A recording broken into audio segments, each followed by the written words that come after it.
Oppenheimer was just added to the list of Best Picture winners for this decade, so let's take a look back and rank all 4 Best Picture winners of the 2020s.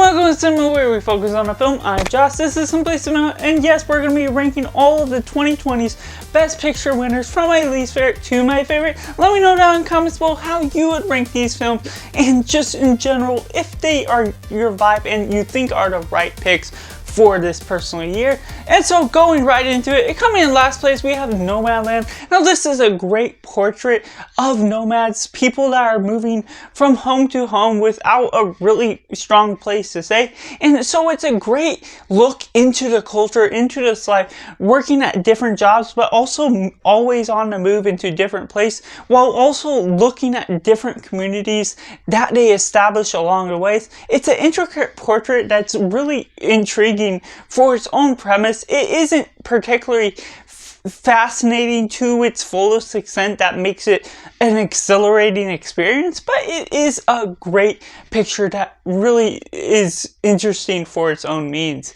And coming in number 3, we have Everything Everywhere All at Once. And I just really love the premise to this film, this multiverse film that is from the A24 genre that really goes beyond its means to be something more for the multiverse, really going to the highest level of all of these chase sequences, all of these fights that you're going into multiple different universes, that delivers on its premise, delivers on its own ideas, that creates great and fascinating characters with their own clever ways of dividing the characters into villains and protagonists, and just the way they go about this.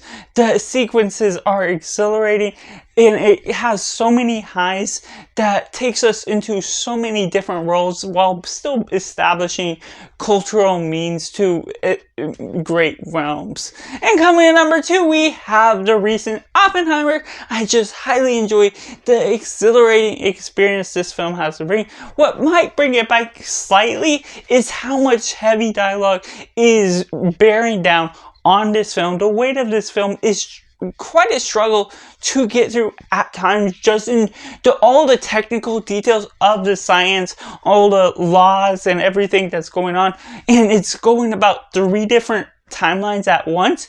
But I'm still thrilled by how much you can get out of watching this again and again. Even if it is bared down by heavy dialogue, I still really enjoy those sequences because how well they are set up by Christopher Nolan to be something terrific and something is that you can really soak in for the tension and the momentous build-up, from the black and white sequences being the objective view to the colored sequences being the feelings that you're seeing from Robert Oppenheimer, and the build-up and establishing, creating a great beginning, just great filler throughout the whole thing, and ending on such a strong note makes this to be such a terrific win for its own year. But coming in at number 1, we have Coda. Now this is a terrific film that's more down to earth, just establishing these child of deaf adults and what they do with that. This child that is wanting to get into music, the passion she has for it, everything she has with the relationship she is building with people around him, while also having this conflict with her parents, just not being able to hear, not being able to understand her passion fully because they can't hear the music. Just the way they go about it, the establishment and the emotions that you intertwine within these characters is so much more that I just did not expect getting into this film. And yet it wins my heart over to the emotion, to the passion that is shown on screen, not only for the girl that's trying to get into music, but how she has to convince her parents of what she's really getting into, even though it's going against what the job her parents have been setting up from their own past.